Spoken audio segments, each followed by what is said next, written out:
And now at 5, we do continue to track that breaking news developing on the north side of Indianapolis. Yeah, Metro Police are saying a young person was critically injured after a shooting this afternoon. Our Logan Gay is live near 46th and Keystone. So Logan, tell us, what are you hearing from police? We know that there was a briefing here within just the last half hour. That's right, and Felicia, what we now know is the shooting happened in the parking lot of the CVS, and they found a young boy laying on the ground beside that Nissan, that black Nissan that has a crime lab standing next to it.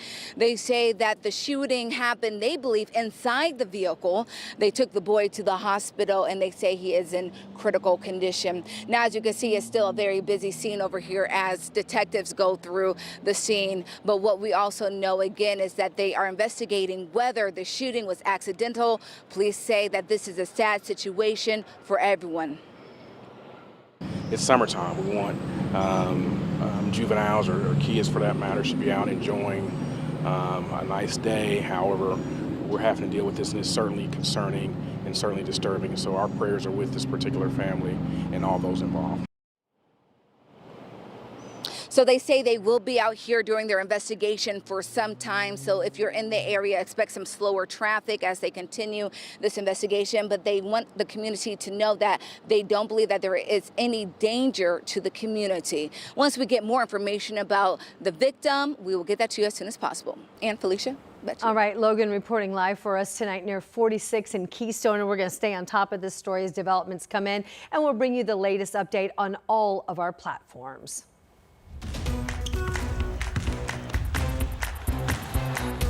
And we're 3.5 hours away from the tip-off of Game 6 of the NBA Finals. And of course, for the Pacers, as we know, do or die, must-win game tonight if they want to stay alive for their very first NBA championship. We got a Game 7 on the line, and we do have team comprehensive coverage for you tonight at the Fieldhouse. Rich and I actually spoke with a member of the 1973 Pacers about this year's historic run. We will begin, though, with Dom and Eli. That's right. The Pacers have been considered the underdog since making the finals. So what do they need to do to force a Game 7, guys? You got to feel the energy is different going into this one, and it doesn't feel so great.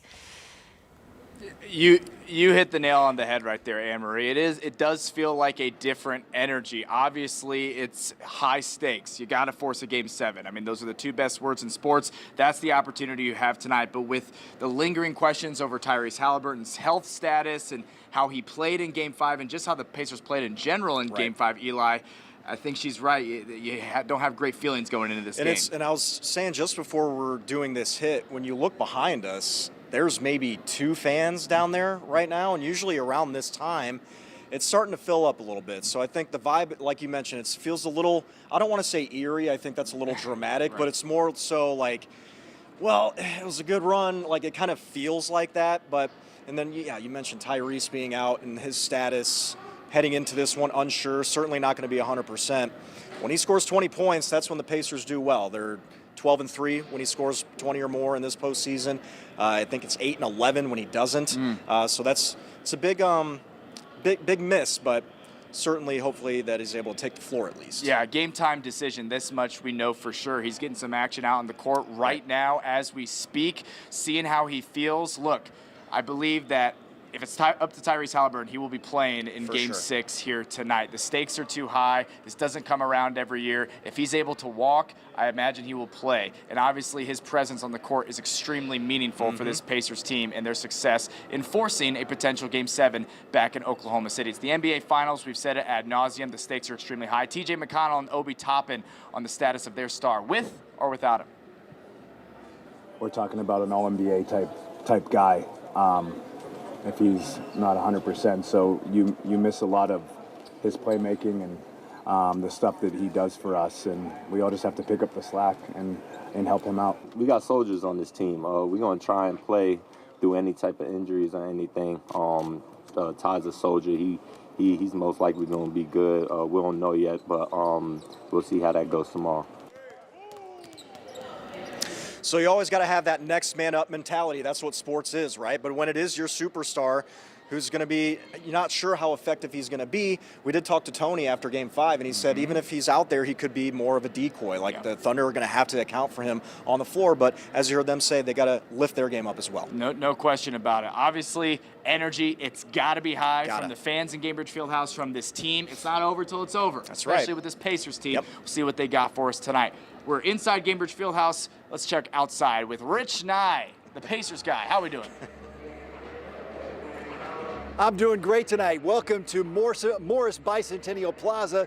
This is where more than 1,000 fans will fill this area and watch the game tonight at the official watch party.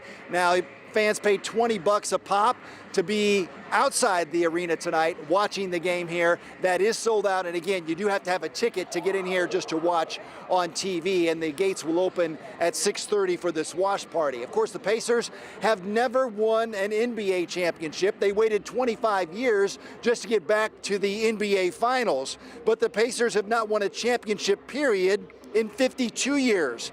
The Pacers won 3 titles in the ABA. The last time, 1973, against the Kentucky Colonels, they won Game 7 on the road. Darnell Hillman was part of that team. Darnell won 2 ABA championships with the Pacers. I talked to him this afternoon. He showed me his championship ring. Darnell was known as Dr. Dunk in the 1970s. He played for other teams later in his career, but came back to Indy after his playing days, actually worked for the Pacers in community relations. He loves the people here and the Pacers. I'm very excited for them. While I work for the team, I was hoping that we could pull one off so I could get my 3rd ring. Didn't happen, but my other hunger is for the fans and the community. They are very, very deserving of a championship, an NBA championship. And I think this place will just lose its hat and mind once they get one, parades, celebrations, things of that nature. This is video from way back in 2012 on a night when the Pacers honored their ABA champions. And we've lost so many of the people in this video in the past few years, including Mel Daniels, George McGinnis, and Coach Bobby Slick Leonard. Darnell says he still talks to his remaining teammates on a regular basis. In fact, Darnell and Billy Keller from that last Pacers championship team will be inside, that is, Gainbridge Fieldhouse tonight. But Felicia and Anne-Marie, 52 years is a long time to wait for a championship. A long time for all of us. I was 4 years old. I don't remember that. Let's get one this year. Yes. Yeah, I hope it's this one, because we don't want to wait 53. Yeah, no, we don't. All right. And I love that sentiment from Darnell saying to do it for the fans. You know, it's great for the players. It's great for the organization. Certainly for Mr. Simon, you know, we would love that for Herb. But for the fans, we want it. Thanks so much, Rich. We'll check back. And you can hear much more from the Pacers ahead of Game 6 over on our streaming service right now. That's WTHR Plus. Yeah, we got a lot of content up there marking this moment. So just download our free TV app to stream the pregame sound right now on demand. Angela, we deserve this. We deserve this, and it's nice to see Rich standing in some sunshine downtown Indianapolis. So if you're coming downtown ahead of Game 6, temperatures in the upper 70s and low 80s with some sun out there. Close to 70 as everyone heads home. Most of central Indiana looks like this, a mix of sun and clouds and near 80 degrees. However, there are a couple of cells showing up on radar. I want to take you north first. This one does have some lightning with it as it comes out of Peru headed toward Marion. So Marion and Grant County heads up, and there's another cell northwest of you, Peru, with some heavy rain and some lightning. They're spotty to the south and east of Indianapolis. As we look ahead, rain chances are low, but temperatures are high. More on the heat wave in the forecast. All right, Angela, we're standing by. And tonight, downed trees are still blocking roads across the city and area, and thousands remain in the dark following Wednesday's powerful storms. We're looking into one of the areas that was hardest hit. That's near 21st and Delaware, and the cleanup in that area is just getting started. Alex Almanza is there tonight. What do you see, Alex?